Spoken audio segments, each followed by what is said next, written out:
Welcome back, everybody. Best hour of their day. You guys will get to watch in real time me dissolve my partnership with one Jason Ackerman. That's what all this is for. We're finally going to rip the Band-Aid off, and it will be mine. No, that's not what this is for. If you guys have listened to the podcast for any amount of time, you guys remember, do you go by, I'm assuming by Matthew because that's on your screen name. It doesn't. It really doesn't matter. My mom named me Matthew, so it's Matthew. But but do you not care? I really don't. I really don't. People can call me Matt. I introduce myself as Matthew just because I want to be all formal about it. But really, if you call me Matt, I really don't care. Matthew Becker Esquire. Yeah. Okay, got it. Yeah, people say that at the seminars all the time. They're like, "Oh, I don't care," and I'm like, "You do. Just say that you do. It's fine. It's your name. It's totally cool." Maybe I do. Yeah. Maybe I do care since I introduced myself as Matthew. That's my point. Glad that we're working through this, Matthew. I want to get to the bottom of this. But now I feel all formal with you, so just call me Matt. Well, you just said that you introduced yourself in order to be formal. I also struggle with it because nobody outside of my wife and maybe my mom call me Jason. Everybody calls me Fern, but I still struggle to this day introducing myself as Fern. I find it odd to introduce myself with a nickname, but maybe I should just get over that. I have no idea. I don't know. Outside of that, real quick, everybody, please, if this is your first time to the show or it's not your first time to the show and you do not subscribe to the YouTube channel, what in the ever-loving God are you waiting for? Please do so. We have lots of good stuff, the progression, the affiliate hot seat, all sorts of things that we make for you, to including this podcast with Matt to talk about legal things, which everybody finds really, really enjoyable. We all know it's amazing. Everybody wants to talk to a lawyer. Yeah, right. Don't do it. Don't do it. They're going to be like, I can help you. And then they're going to send you an invoice. You're like, I don't feel like this is helping me. Yeah. Oh, yes. Thank you, Corey. Thank you for that. Subscribe and turn on your notifications. You guys have to do that. Subscribe and turn on your notifications. Anyway, Matt, thanks for coming back on the show. Sure. We were chatting about like things to talk about, and we had a list, most of which we covered last time. And I was like, we should cover partnerships because this one arguably is one of the more important things that you might want to get right in business if you are in fact going to have a partner. And for the most part, I'm not really referring to husband, wife, or spouse in that nature. That is already done. I'm referring to Matt and I decided to go to business together because we're bros, and then we do the bro partnership, and then at some point we're no longer bros because of that. So Trish, I don't know if we're paying 15-minute increments here. That would be one that we would have to ask Matt about. I can tell you who's not paying 15-minute increments. This dude right here. It's not 15 minutes, Trish. It's 6/10. I don't do math. I have no idea what that comes out to. But yeah, we were chatting on this, and no secret. Marcus is a partner in Best Hour, so it's Marcus and Jay and I own the company, and we just went through a really lengthy process. It was all very, very good. It was very, dare I say, enjoyable. But we went there for the right reasons, and we checked all the boxes, and we had all the hard conversations in order to do it right. And I know virtually nobody in the CrossFit space that does this well. We talk to people all the time with regard to partnerships, and it is generally ends poorly because we've not done this. I was talking to a guy. I was down at one of the affiliate summits in South Central, so we were down in Louisiana this past weekend, and I was talking to a box owner there, and his partner, he had put in well into the six figures into the gym, and him and his partner are 50-50, and the partner had put in almost $0. And he was all the sweat equity, right? The guy puts in all the sweat. Literally, that was what they wrote in the agreement. He said that, and I was like, I wanted to know, that's worth $0, right? You can, but it does need to be outlined. So I don't know how you want to kind of, where's the best place to start here, Matt, other than you should have one, but even that, it's just you should have a good one is probably the better statement. But we could probably start there. What makes a good operating agreement, because when we're talking about partnerships, this is what we're talking about. We have to have a well thought out operating agreement, so that we understand how things work. But what would make a good one? And then we can dive down a little bit deeper into maybe some more specifics, like that scenario we just talked about. Right. Okay. So let's just kind of get some terms on the same page first, because even though I think when we say partner agreement, we're all talking about the same thing. There is a partner agreement, and then there's a multi-member operating agreement, and so they could be they can technically be different. So the most basic form of this is you and I go out and we file an LLC because we want to start a business together.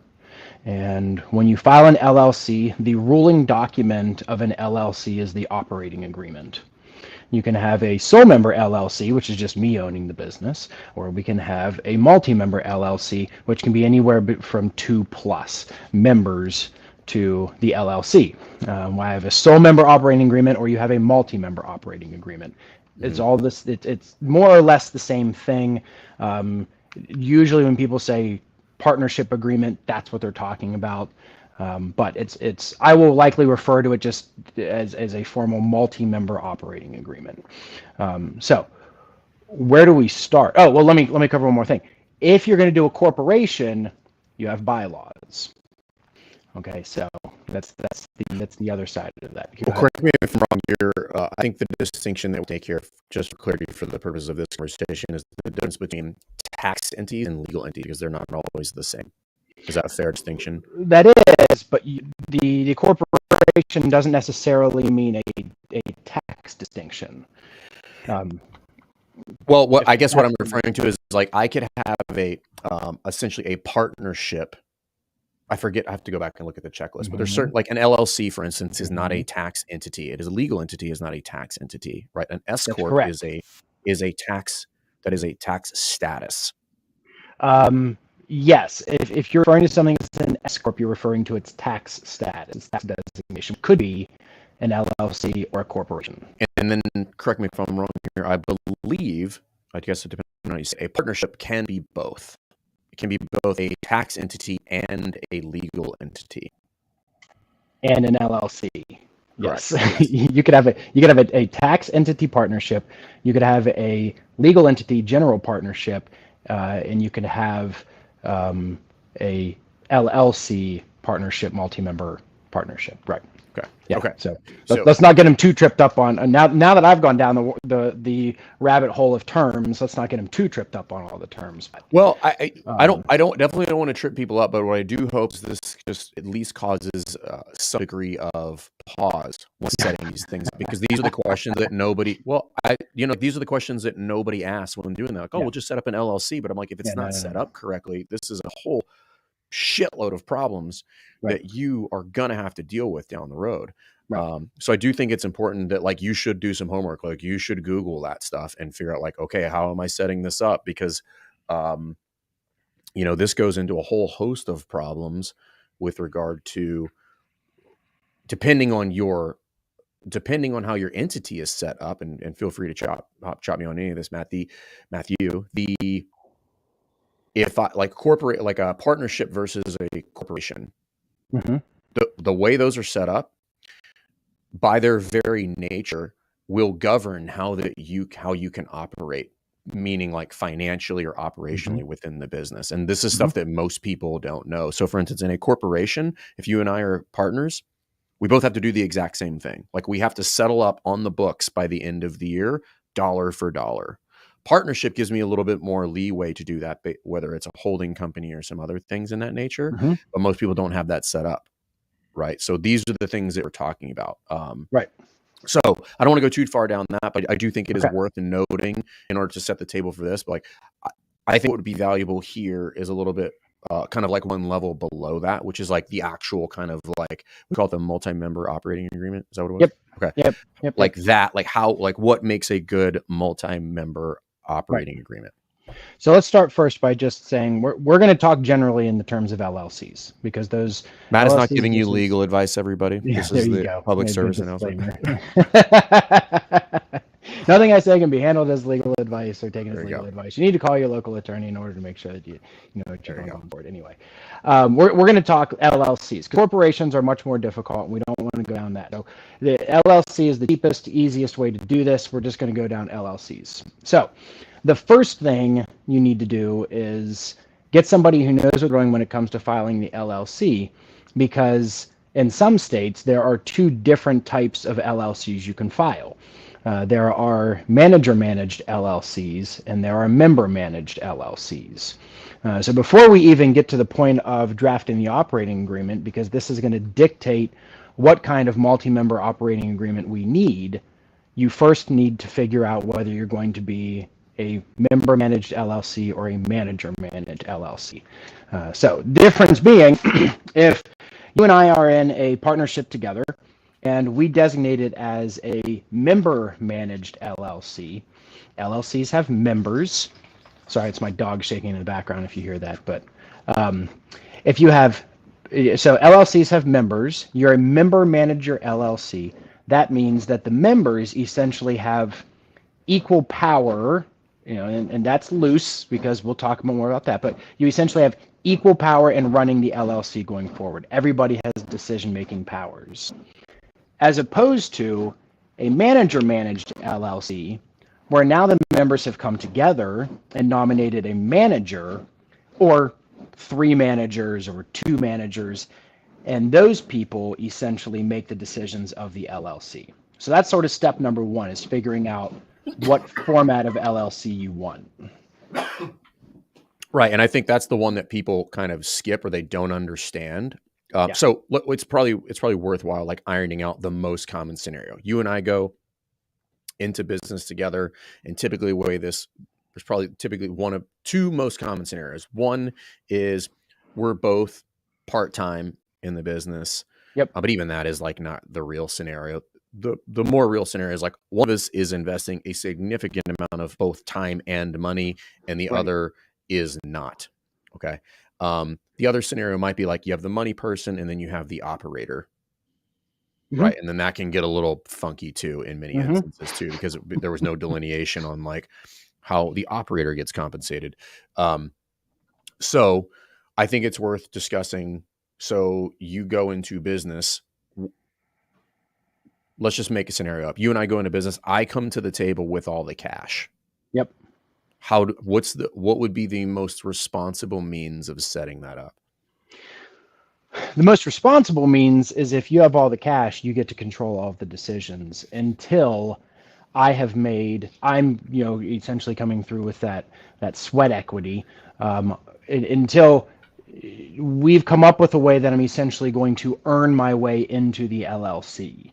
Okay, so if you come to the table with $100,000 cash, and I'm coming in and you're going to be part-time, and I'm going to be now the full-time operator of the gym, and I'm going to earn my $100,000 through sweat equity, that's my contribution, then we now need to figure out, okay, reasonably speaking, a successful coach, owner, let's just say they make $50,000 a year. So for 2 years, it's going to take me 2 years of working in the gym on an agreed upon salary of $50,000 for me to earn into my capital contribution through our partnership, the LLC. So, specifically there, that person is getting paid, is what you just said. Or no, not okay. Under what I'm suggesting. Okay, that's why I didn't think so. I just wanted to make that, because when you say that, it sounds like a $50,000 salary. They're like, oh, cool, I'm getting paid. And I'm like, no, that's going back into, essentially you're doing $50,000 of work for free in order to get ownership of the business. Right. Is that right? We're just agreeing. That's correct. We're just agreeing that that my work is worth $50,000. Got it. Okay. All right. So I work in that 2 year period, being the most responsible thing for you to do as the person who came to the table with $100,000 is to form a manager managed LLC so that you have full decision making power on what happens to protect your $100,000 investment until I've essentially worked off my $100,000 investment, and then we can flip it into a member managed LLC if we want to. Okay. And then So that's kind of one scenario. Yep. The the other scenario that I see is more kind of like I've got somebody that contributes the cash, and then you have the operators. What's your thoughts on, so owners can get paid many ways, meaning through the Hmm. business, depending on how it's set up. So you can, and what are your thoughts on, I'm not a big fan of working for free unless that you can just do that, right? Or unless you consciously make that decision, you're like, I'm willing to make this happen. But if we kind of go in there under the understanding like, oh, well, I'm going to do 40 hours a week of work, Hmm. in a lot of scenarios, there should be some delineation, if I'm not correct, between operating pay versus like owner pay or distribution, or you Distribution, taking right? some sort of, profit share out of the business. I see that all the time. So and so's Hmm. working 40 hours a week and they're like, oh, but we split the profit. I'm like, what profit are you referring to? There is zero profit. Yes. And so maybe we should also come at this with the operating agreement with the caveat here of like almost every provision of an operating agreement is customizable. And that's And where, and should be, and that's probably like the yes. biggest takeaway from this whole thing. Like I'll give an example of what we just went through. Like we went through, this took several months actually to If and you we do it went properly, it will. Yeah. yeah, and it should. And yes, we paid, a decent amount of money for it, but it was worth it because we talked about, I don't know, several dozen different scenarios about different stuff. And we were Right. like, what do you think about that? And we're like, no, I don't like that. Okay, what do we come up with? And I think that's what nobody does. Like, have all of those hard conversations. You're like, oh, one day I just wake up and I hate Matt. What do we do? And you're like, that's never going to happen. I'm like, Yeah, it probably will. will. Trust us, it will Yeah, it happen. will happen. You and You I have no both idea what kind of dealt with resentment you will be dealing with after working 40-hour work weeks for free. that. So I mean, all of this is completely customizable, and that is a challenge, especially with brand new gym owners who have very little capital, but they want to come in and they want to form this partnership and they want to grow this cool CrossFit gym. Could first off convincing them that they need an operating agreement only happens if they know to call somebody, and then second off to say don't get it online, and we can talk for reasons why you don't just find one online. And then third, it's worth the investment to go through and actually try to customize some of these terms, because of things that we're talking about. So, there's a difference between paying yourself as an owner for the work that you do within the business and then paying yourself through distributions. So, okay, you and I are running a gym together, and we're going in as partners, and we're a brand new business, and so we don't hire any staff initially. We're just both going to work, but we need to be paid, profit first. If you want to profit first model, you got to be paid. Right. Set something aside that you're going to pay yourself in the beginning. So part of the operating agreement needs to be that how much you guys are going to compensate, or how much we're going to compensate ourselves for the initial work that we put into it. And a common mistake we see, if the gym owner is smart enough to do this portion, or aware enough to do this portion of it, what we often see is that they just split the profits, and they then define profits by whatever is on the bottom line after gross revenue subtracted by expenses. You can't do that. There's many things. Because There's many things wrong with that. Right? It's you like, yeah, we're gonna can't do profit, but then there was no plan to have a profit. I'm like, this seems like a failed plan. you can't do it. So for one, uh, as you've already alluded to, we're not doing equal amounts of work, and yet we're going to split. If there's $10,000 left over, I get five, you get five. Did we each do 50% of the work? I don't know. The guy who didn't is going to start to get it, or the guy who did more than 50% of the work is going to start to get a little edgy about that. But And secondly, for the record, it will not take that long for that no, result it to won't. set in. No, it won't. Like well Nope. inside a year, I promise you. If Yep. you're like, oh no, we're good, and I'm like, no, you're not. I Nope. promise you, you'll be salty as fuck in like 6 months. Yeah. And don't come at an attorney and say, "Oh, I'm just doing this because I want to make a little bit of money." Like that won't, it's not going to work. It's not going to work. You You're should going to not get open a angry. business if that is what you are like. We should not. We should just forego this whole thing if that is your approach. And I think from a principle standpoint, obviously it would be a correlate, but I would venture to guess that if you set out and you do your due diligence here, it is far more indicative of how you will treat the rest of the business. Yes. Oh yes. Oh yes. The formality that goes into this stuff will treat you to teach the rest of it formality, and that stuff I try to preach through all of our medias. It's formal. It's formal. It's formal. You have to treat this stuff formally. All right. So you can't just take that $10,000 and split it 50-50 between the two people. For one, it's not going to be equal. Two, you can't leave the business insolvent. So if in month one you have $10,000 left over after you subtract all of the expenses, and now you have to pay each other or yourselves, you can't just take that remaining $10,000 and leave the bank account at zero. That's called insolvency, and it's going to get you in a lot of trouble if you ever get caught.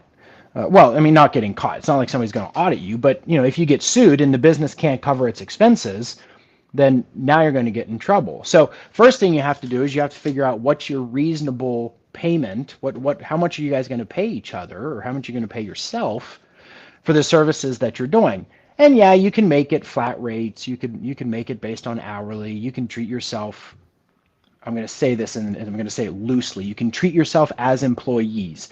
Don't read real far into that statement, but basically saying like, I'm going to coach 5 classes a day. We agree that I'm going to pay myself $20 a class for those 5 classes. Okay, cool.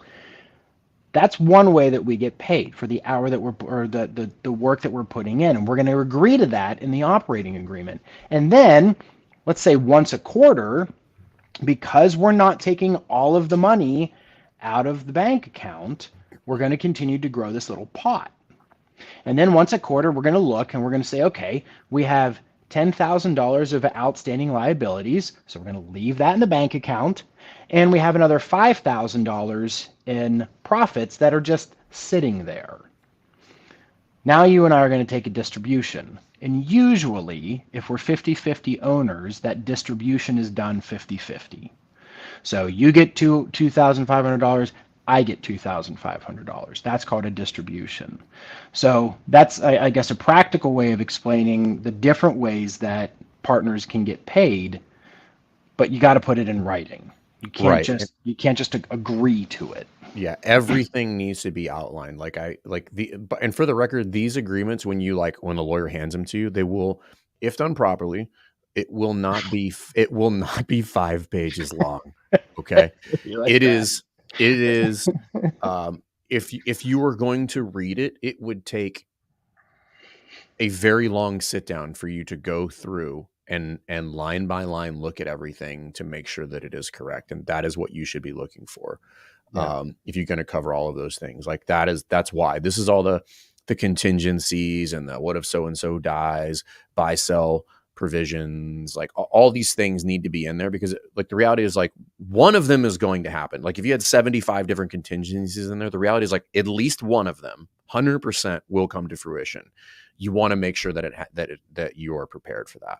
Yep. And then to include like when you're going to revisit it and all that kind of stuff. Okay. So, all right, pay, that kind of stuff. What is probably the next most common thing overlooked in one of these agreements that you see? How to get somebody out of it. That's where I was going to go too. Like we decide to part ways. How to kick out your partner. that is something, again, do you need to update the agreements as business changes? I think it depends. It depends. Hey, good answer. Yeah. I think it depends Yes, when you Brad. say what changes, like if there's like entity changes, or there's, and chime in here at any point, like if there's changes, Partnership changes, distribution or changes, profit changes, or workload changes. Like you could have a non-contributing member in a scenario who maybe shouldn't be. Shifts. Upfront, paying yourself less per class to get the business off the ground. Then when you grow to the amount, class goes up. Yeah, you need to adjust your operating agreement. If you didn't put that in there in the beginning, that's where I was going to go. You could put that in there to say, in years 1 and 2, we're only going to pay ourselves $15 per class, but years 3 and subsequent, we will pay ourselves $20 a class. You can put that right in the operating agreement from the beginning. If you did not, yes, you need to go back and you need to amend your operating agreement. Or have something in there, like I'm thinking of something that we specifically put in ours too, which is like in the event that you would have a non-contributing member, meaning like I am Mm. no longer doing the role that we set out and I was doing, and I'm just like, yo, I just want to collect distributions. I'm good. This is all I want to do.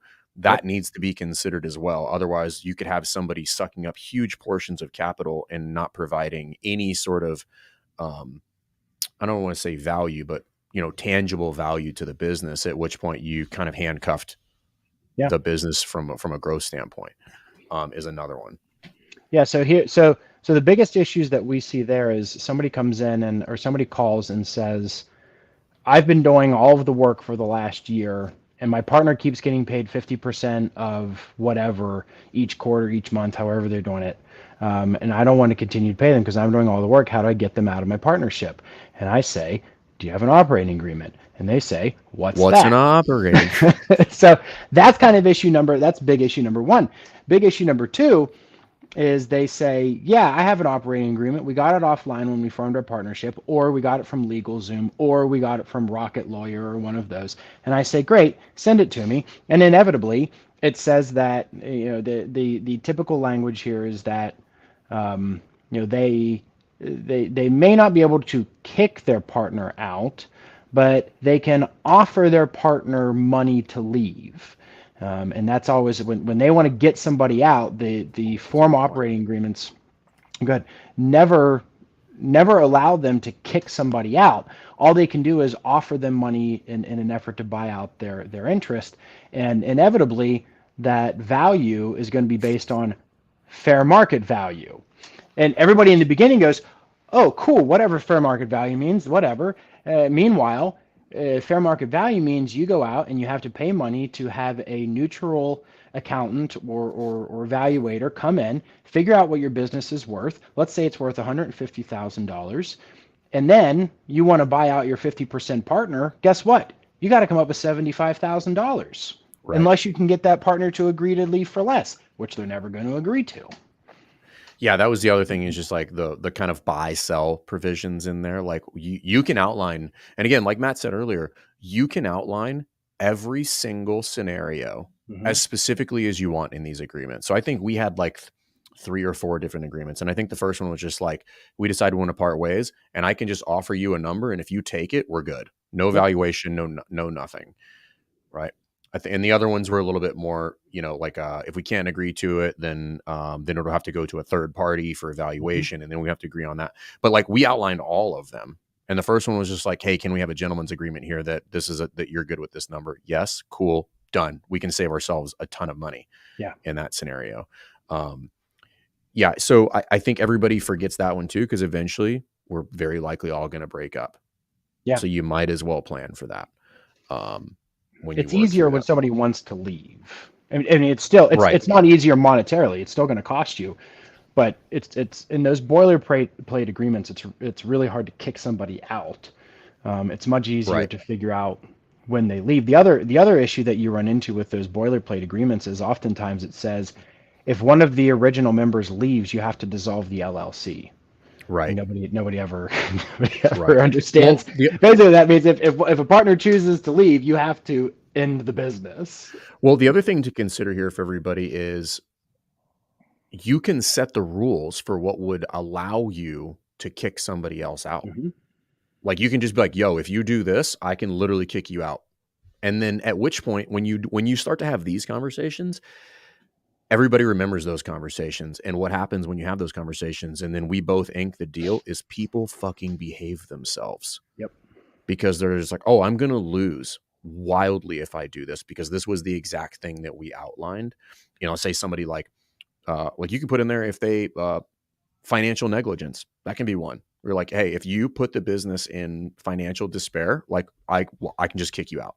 Yep. Like depending on what that is, and for the record, everybody you don't have to know all the legal speak here. Like you just have to know kind of what questions to ask and come up with different scenarios. Because that was when we worked with ours. He was like, give me all the things that you guys have thought about. So we gave him like 3 sheets of paper. He's like, all right, I can take these and then I can start to fit these in there. And by the way, you should consider some of these too. Right. Um, So you can put there in there, but nobody ever puts in there. I just call it like the asshole clause. So and so turns into an asshole and starts doing things that are detrimental to the business. They should not be able to stay there and continue to harm the business. That should have been written out that if you turn into an asshole, we just kick you out. Yep. Yeah, Uh, and don't agree from the beginning that you guys don't want non-competes in your operating agreements. That's another like big red flag. When I was looking at this recently. Two people came together and started a nutrition business, and in the middle of it, they got upset because once again, one partner was doing all the work, the other partner right. was just collecting their distribution paycheck, and the partner who was doing all the work said, "Well, I want out," but the other partner wouldn't agree. Meanwhile, the operating agreement said that the members were allowed to start and operate competing businesses. So one partner just went out and took Yeah. all the clients and started their own competing nutrition business. Yeah. It's Like, again, I think this is a lens that I didn't quite understand the first time, which is like you should write the operating agreement to keep everybody in check. mhm, Like if you write this well, everybody will behave because they know if they don't behave, they will lose everything. Like we have non-competes in ours, and you can stipulate what non-compete means, by the way, oh yeah, yeah, yeah. Oh yeah, right? Like again, completely like customizable. like in this industry, like you can't it's not like you can't ever work again. I mean, like, but maybe in this specific industry, stuff like that. And I Right. people just don't have these conversations, but like you should. And the other kind of secondary benefit of all of this is I don't know what your experience is, but what we find is that when you start to have these conversations, it starts to become very clear whether or not I can be in and should be in business with this person. Because if you have significant fundamental agreements on some of these things, I'm like, ooh, there's a lot of red flags here that we Yeah. should at least take a pause here and be like, oh, or should we do this? Yeah.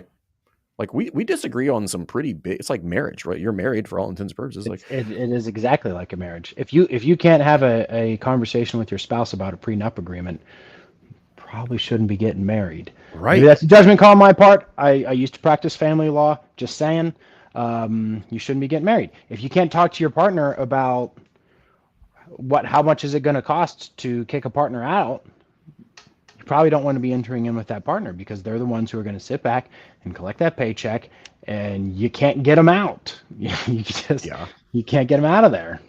It's one of the things when people are starting up businesses, they show us a budget. I'm like, where's your legal budget?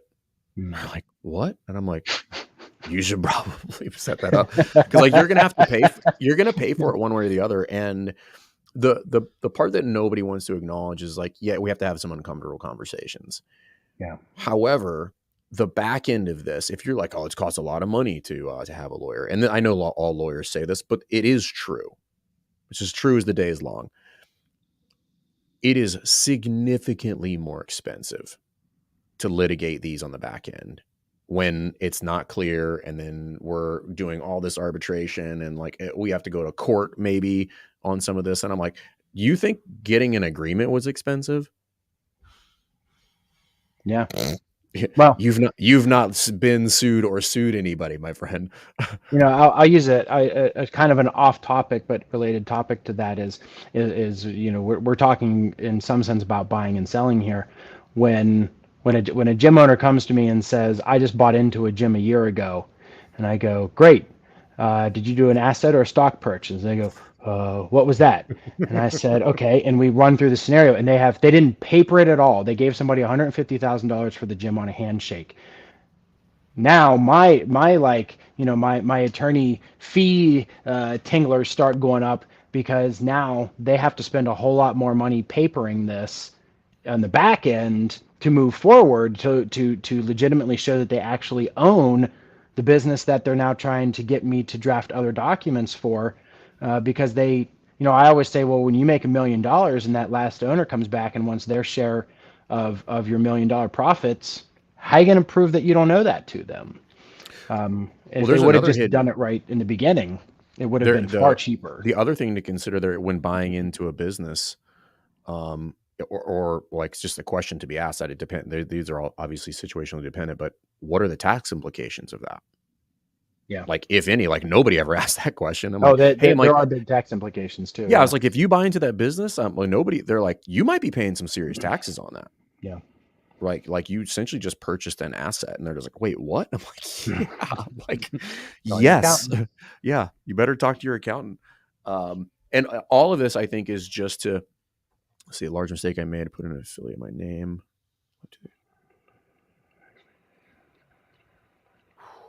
Man. Yeah. It's Ooh, stuff like this. Thomas. Yeah. It's stuff like this. You're just like, oh God, it's rough. Yeah. Um, Good luck breaking away and getting your own affiliate open just in yeah, time it's for like, Murph. right. Yeah. Just go punish yourself and be like, why did I do this? 24 Um, hours. Do it, Thomas. oh man. What else are things that people should think about? Um, what does happen if a partner dies? So what Yep. I like to call the death clause. Yep. So and this is going to be incredibly state specific. So I'll talk generally about this stuff, but once again, let's go back to the example. You and I are in a partnership, and I walk out and get hit by a bus. What happens to my 50% ownership in our LLC? And some states are going to allow you to designate that in the LLC or in the operating agreement, but you need a clause because once again, boilerplate's going to say if I walk out and I get hit by a bus and I die, death of a member sparks dissolution of the LLC. So Or it immediately get the other thing that is to look for is that like automatically goes to the spouse, which you might not want. I'm getting And there. now, okay, Yep, sorry. yep, getting there. Yeah, no, it's okay. so the so you run into this issue. Okay, so I walk out and I get hit by a bus, and we haven't done anything. And state statute is going to say, or boilerplate or operating agreements are going to say, you got to dissolve the LLC now. Well, you don't want to shut down this profitable business just because I died. Okay, so that's issue number one. Issue number two is what then happens to my 50% ownership? Because you could say in the operating agreement that my 50% goes to somebody else if your state law allows you to move shares, assets in a business outside of probating of a will. So we have to have that conversation with gym owners of, okay, but now we need to call a wills, trust, and estate attorney to find out, do we need to put that information into a will, or can we just leave it in the operating agreement? And then what you're talking about, Fern, is oftentimes what happens in community property states. So Washington is one that I deal with regularly. Washington is a community property state, which means all assets of a married couple are considered owned 50-50. I think Virginia is too, but I could be wrong. I don't quote me right off the top of my head. I actually looked at a list of them the other day. I don't I just remember. quoted you. It's done. It's already Now all those Virginia people are going, no, we yeah. aren't. Anyway, so the problem with the community property state is because we own everything 50-50, my ownership in the LLC is considered a marital asset. So if I die, by default, my ownership in the LLC, if we do nothing else, automatically goes to our spouse. And one way we can handle that is we put an affidavit at the end of the LLC that says, yes, 100%, my 50% ownership is going to go to my spouse, but my spouse has to step in and agree to all of the terms already in the operating agreement. They can't just come in and start to clean house and want to change everything up. If you're okay with that, Fern. If Mhm. you're not okay with that, you don't want my spouse, maybe you don't like my spouse, but you don't want my spouse coming in and being your partner, we need to address that elsewhere in the operating agreement through what Yeah, I and call the death clause.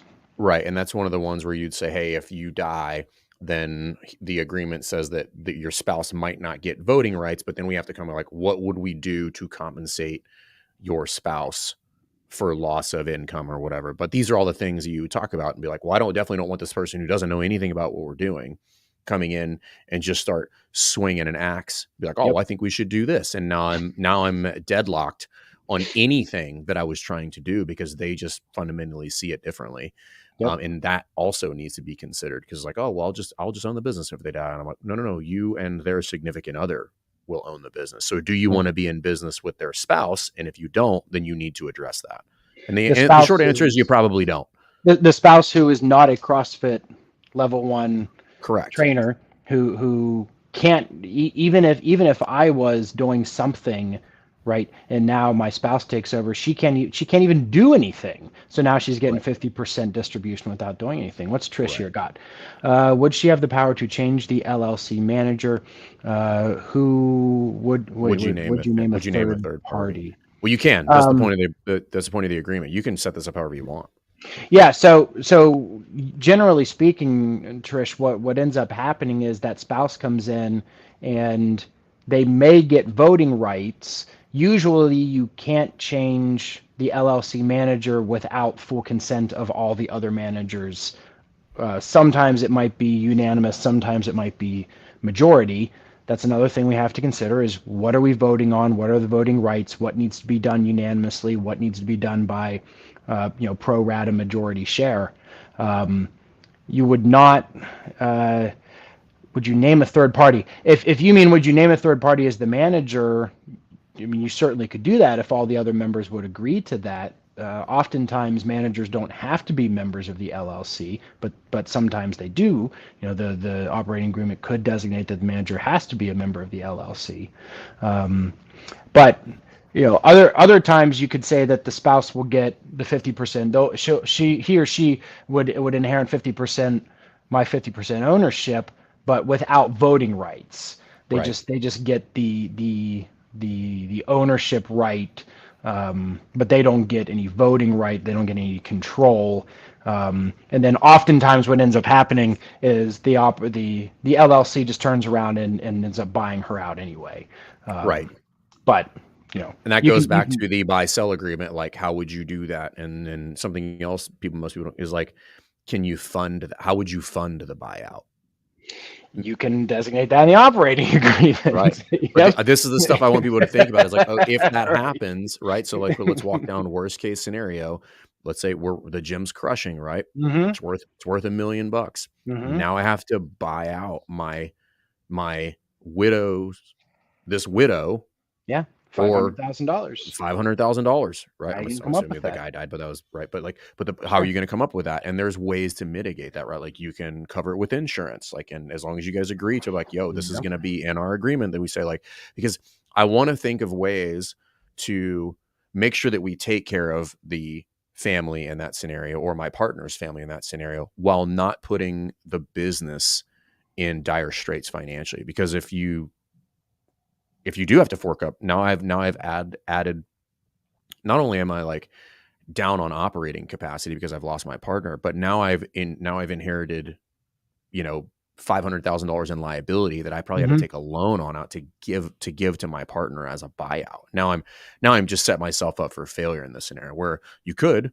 go talk to somebody who's in insurance and be like, yo, we would like to fund this buyout with insurance. What would that look like? Yeah. Here's generally what we think it would be worth. What would that cost us on a monthly basis? And at that point you're covered. It's a cash payout from insurance provider.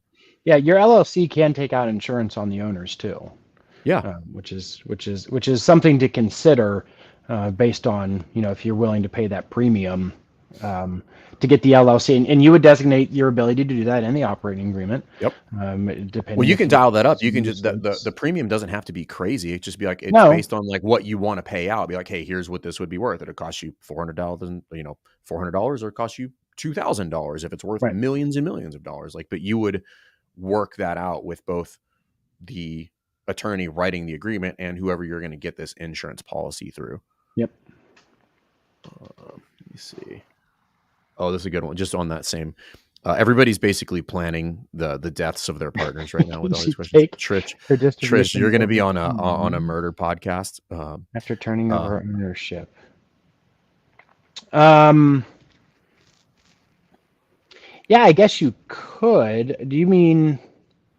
Instead of I taking mean, a lump sum, I think she's just say, hey, can I just collect distributions over time rather than be like just being bought out essentially? And I think yeah, this goes back to like it depends how you write it. yeah, it would. And you could write that out, initially in the operating agreement.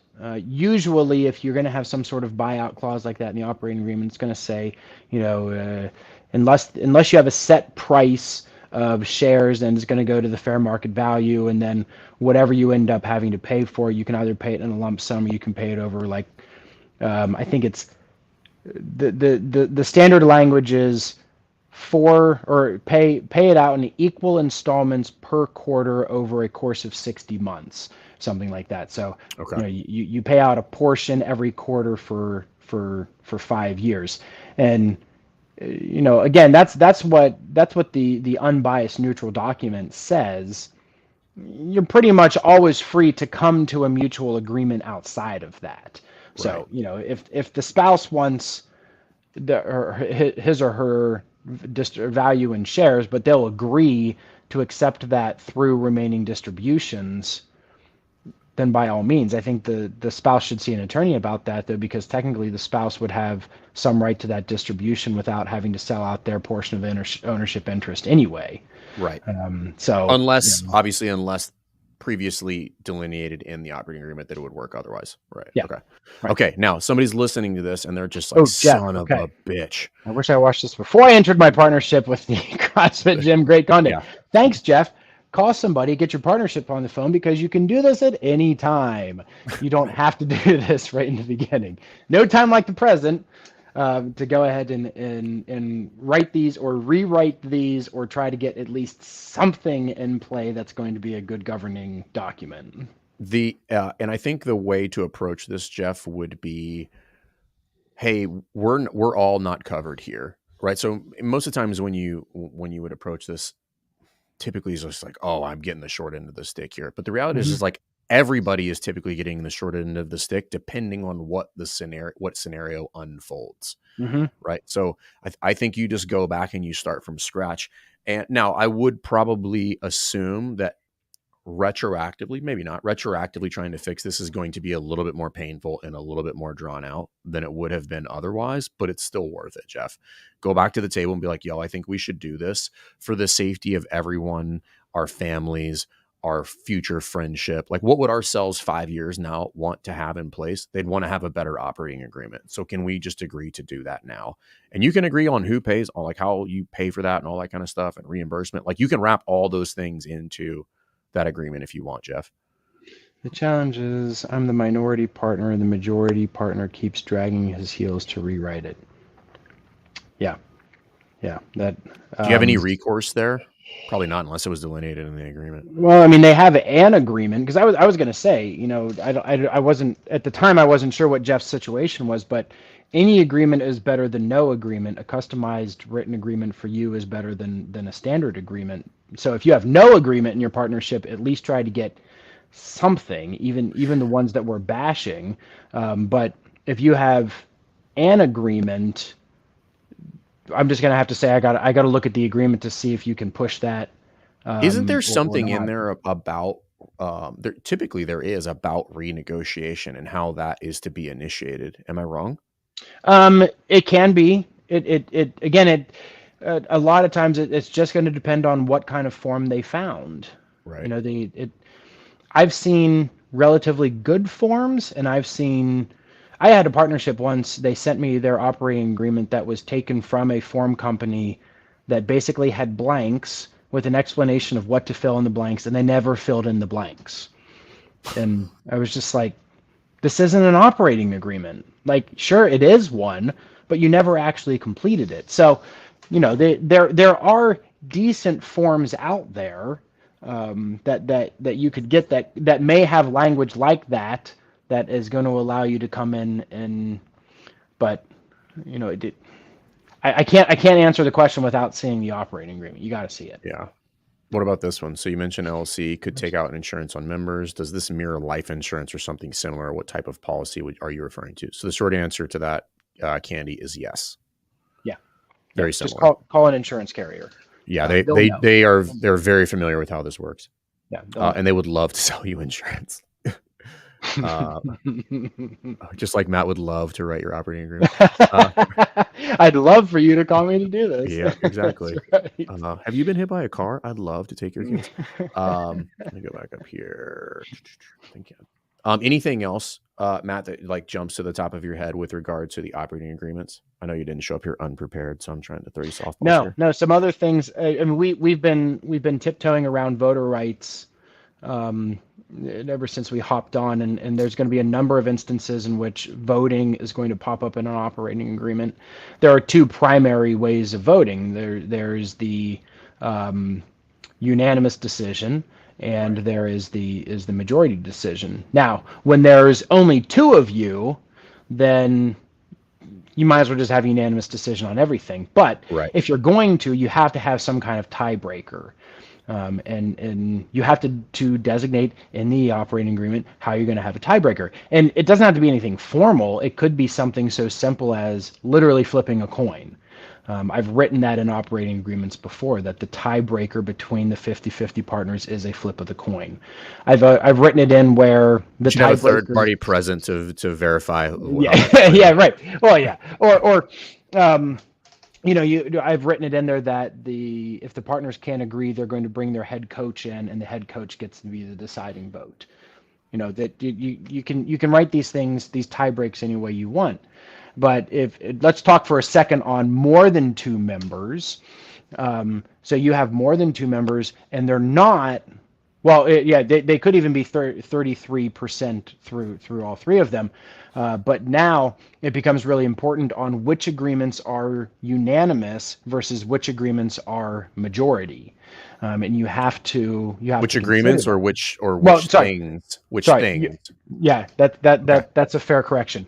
Which decisions Right. Okay. designated by the operating agreement are now to be dictated by majority owner versus unanimous decision. Yeah, because you don't want everything to be a unanimous decision. Like there should be some freedom in there for me to do certain things, but you guys just have to agree on what the thresholds for decision making are. And they're like, no, these things definitely are unanimous. Yeah, You know, yeah. And um, one that often doesn't get taken very seriously is voting on the amount of money that a single member can spend. So I always point this out, and I don't ever feel like the oh members yeah, take the my clients ever take it very seriously. But bottom line is there's usually a section in these multi-member operating agreements that says, if we spend, let's just say, less than $1,000, then any member can spend that amount of money without considering the other members. But if we spend $1,000 or more, then you have to have the support of at least the majority of the members is usually the standard language. And I'll go and I'll have a conversation with the clients about, like, you guys want it to be $500, you guys want it to be $1,000, you want it to be $5,000, and they just have like no idea. And it's something that you need to think about. If I'm sitting in my office and you, Fern, walk in and go, "Hey, I was just at the Rogue yard sale, and they had rowers on sale, and I know we needed one." I bought a And Lamborghini. okay, fine.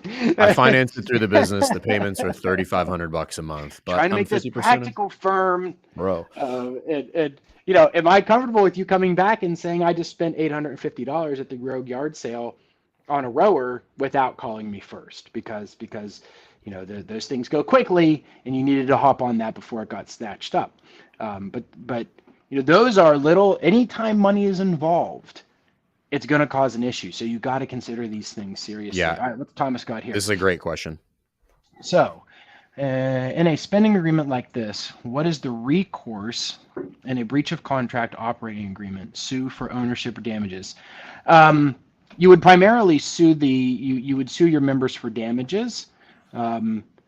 You've got to show them that they really damaged the LLC. Okay, so let's just say we have an $800 spending limit, and you go out and you spend $1,000.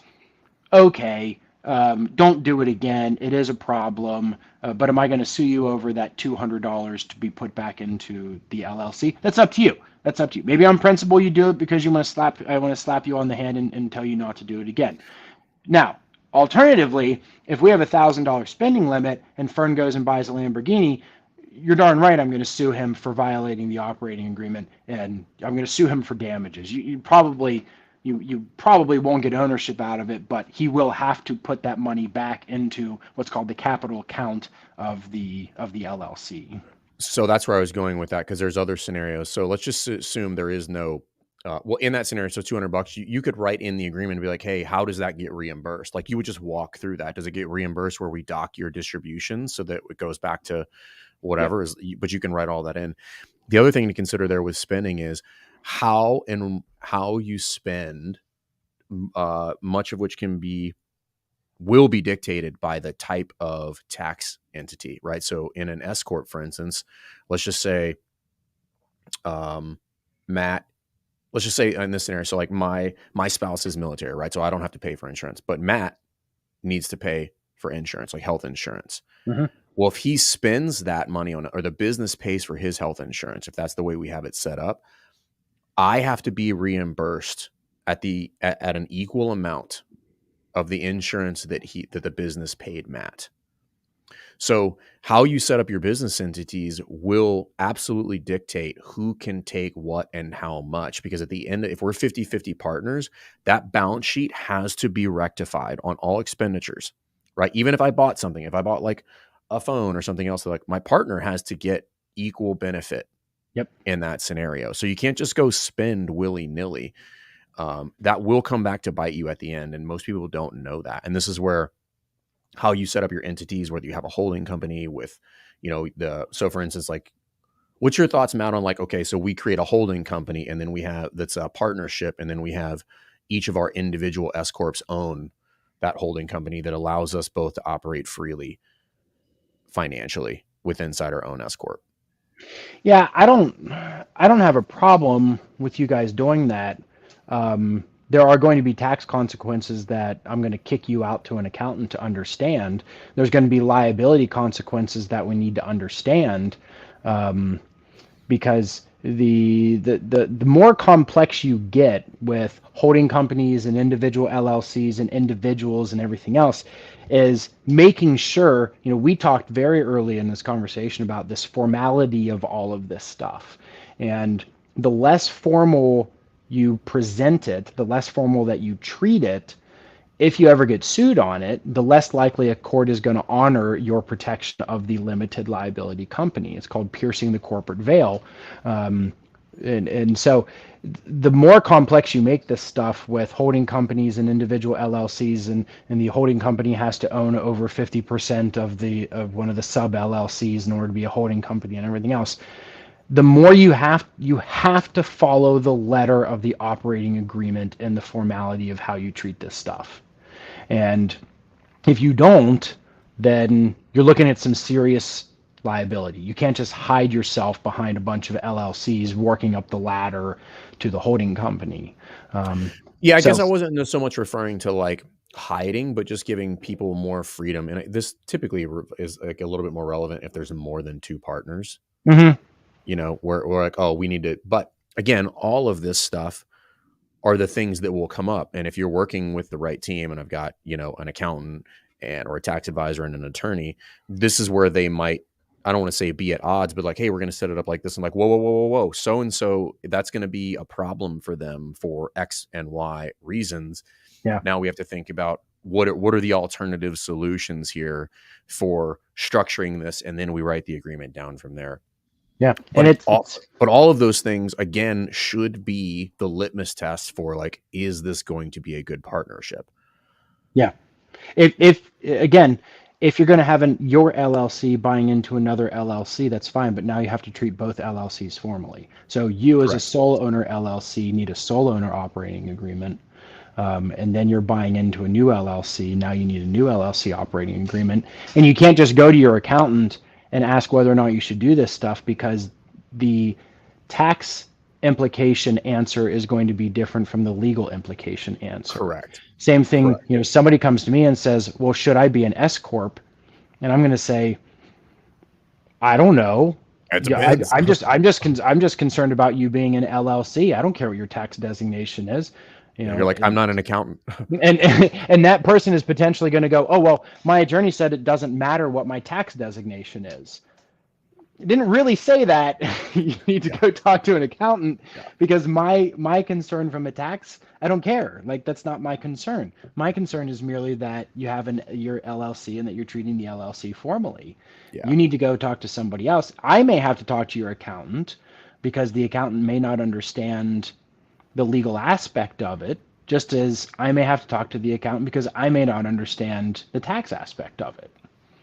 So we all need to have these conversations, but you got to treat this stuff like it's a real business.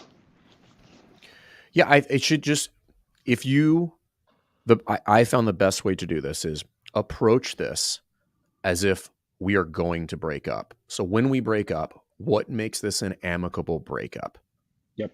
And write that agreement. Be like, whether it's 3 years, 5 years, we make a good $1 billion. And Matt said just suddenly, he's like, I'm good, dude. I'm going to sit on a beach and drink mimosas, man. And I'm That's like, well, I right. still want to jam on the business. Like, what does that look Mhm. like? How do we resolve that so that everybody gets what they want?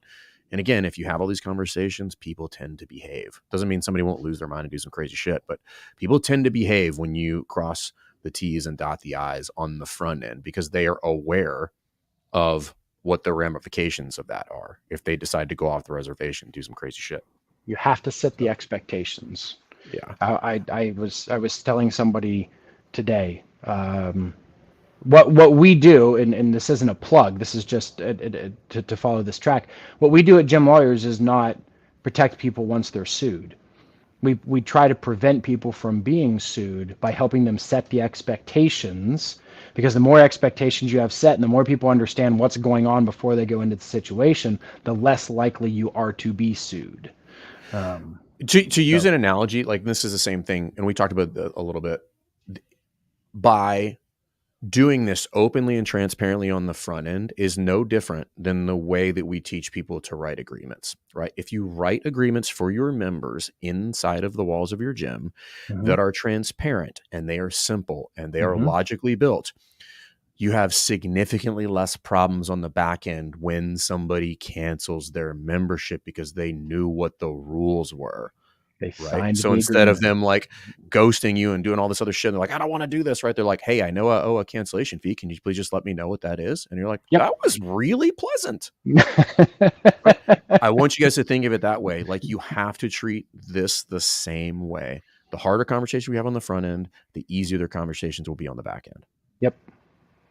Good Anything summation. else, Matt? Anything else? No, I think we touched on a lot of the high points, and I think we did a. If I can promote ourselves, each other for a second, friend, I think we did a good job of making it I think clear we did a that fucking I great think we job. did a good job of just driving home that this stuff is all customizable, and it's very important to have when everybody is happy. It's important to have these discussions because we can't wait until everybody's mad. You just Right. but call Yeah. somebody like us, call an attorney who knows these scenarios and knows what to look out for and can write these things for you. 100%. And I think one of the things that I misinterpreted or misunderstood on the outset is that it is highly likely that you and your partner or your potential partners can all get what they want in the agreement. And I think when a lot of people go into this, they're like, well, I don't want to do that because I'm going to get screwed over. And I'm like, nope, it's just a more thorough conversation. What does Hmm. that person want? What do I want? How do we marry those two ideas together? And you can write that into the agreement. And remember, this is probably the most important part. You are not the person responsible for solving that problem as the owner in the agreement. You are the person responsible for voicing your concerns so that the attorneys can write the Right. agreement that would solve your problem. So Right. just tell them, here's what I'm worried about. And they're like, cool, we'll write that in there. And be like, here's what I'm worried about. And like, we'll write that in there. And then all of a sudden everybody's good. And then everybody behaves. And then you guys can operate the way that you're supposed to in a good partnership, so that because everybody, we did it right the first time. So if you guys have questions, reach out to Matt. It's just gymlawyers.com, right, Matt? Yeah. Yeah. Yeah, there we go, right there, boom. There it is. Look at that. Yeah, reach out. We've sent quite a few people Matt's way. I'm very happy. I think Candy put something in there earlier. If you guys have questions for us or you want to send something specific over to you, don't ask me for legal advice. I will not give you any. Um, but if you guys have questions, hit us up. We're happy to kind of give you our thoughts on it and then hand you over to the professionals for that kind of stuff. But subscribe to the YouTube channel. I thought we gave a bunch of really good information here, dude. I thought this was I think so. I think really what's smooth. beneficial for people. Let And I me let think, me let me do go say ahead. real quick though, Fern, Yeah, go ahead. for people who are listening to this, I know that attorneys are scary assholes who like to charge a lot of money for things that we do. But I just wanted to leave the listeners knowing, or the watchers knowing, that just because you call me doesn't mean you're going to get a bill. Okay, part of what Right. we do is we provide education. So if you just have a question and you're like sitting there and you're like, I don't want to call him because I'm going to get a $200 bill if I call and ask a question. No, you're not. Okay, you're going to pay me if I have to do work for you, but to call me and ask, like, what do I do in this scenario? It's a free call. Yeah, So and you're not I locked just I into just want to anything, know and that. you meaning like, hey, if you want to set up like a full formal consult where there's going to be a little bit of that, like that might be a bill, it might Yeah, not. But sure. again, ask the questions, and they'll tell you like, hey, my consult fee is this, and you're like, do I feel okay with that? Okay, Yeah. yes or no, and you might come out of that not having to do anything, but at least you'll feel good about it because you will have gotten to get the appropriate information from somebody who knows what they're talking about. So, yeah, I thought I wanted to chat about this topic specifically because it is a running problem in the affiliate space, not partnerships specifically, that there are not appropriate agreements in place for said Right. partnerships so that somebody doesn't feel slighted at the end of the day when it doesn't work. We're not talking Right. about the financial implications of a partnership. That's a different topic. Just making sure that we've got something in paper like we both feel good about, regardless of what the outcome of this is. And that means you have to have hard conversations. So, Yep. um, Very cool. cool. Thank you for coming on, man. I think this was beneficial. I think this will prompt a lot of questions, which is kind of the point. So, Bring them my way. I wake up in the yeah, morning excited to send them do this over. stuff. But outside of that, Mm. thank you guys for throwing those questions into the chat. That stuff is Thanks, really, guys. really helpful, particularly in these scenarios. And again, subscribe to the YouTube channel, turn on your notifications. Um, do you guys have a podcast or anything, Matt? Or you just No, YouTube okay? channel, Jim Got it. Lawyers, Okay, Instagram, and a blog. That's our three cool, forms of media. awesome. All right. Yep. Well, thanks again, brother, and we will see you Thank guys you. next time. Awesome.